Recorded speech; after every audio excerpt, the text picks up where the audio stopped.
Teksa praimi i Big Brother VIP Kosova po transmetohet live dhe diskutimet në studio janë të nxehta. Një reagim i fortë ka ardhur nga jashtë shtëpisë.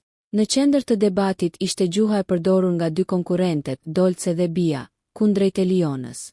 Opinionistja Olta Gigjari, nga koltuku i saj në studio, tentoi ta zbusë situatën duke arsyetuar vajzat me faktin se vijnë nga një kulturë tjetër dhe kanë barriera gjuhësore. Por, ky koment ka nervozuar Gjeneta Fetahun, e cila po e ndjek spektaklin nga shtëpia para Big Talk nesër. Përmes një postimi të menjëhershëm në Instastory, Gjeneta ka akuzuar Oltën dhe produksionin për standarde të dyfishta, duke bërë një krahasim të drejtpërdrejtë me situatat e vjetshme të Edit dhe Drilonit. Ofendimi mbetet ofendim, pa marrë parasysh kush e thot. Vitin e kaluar u konsiderua tragjedi, ndërkohë që Edi dhe Driloni jetonin jashtë prapë u bë dram për çdo fjalë, shkruan Gjeneta e revoltuar.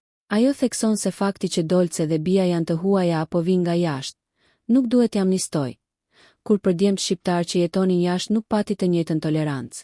Këtë vit quhet OKAY vetëm pse ndodh te persona të tjerë.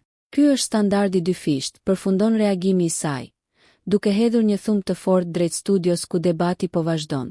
Nëse ju pëlqeu kjo video shkoni në kanalin e YouTube-it Big VIP Albania Kosova, që e gjeni në bio. Mos harroni që të bëni subscribe dhe të klikoni butonin e ziljes që të informoheni për videot më të reja.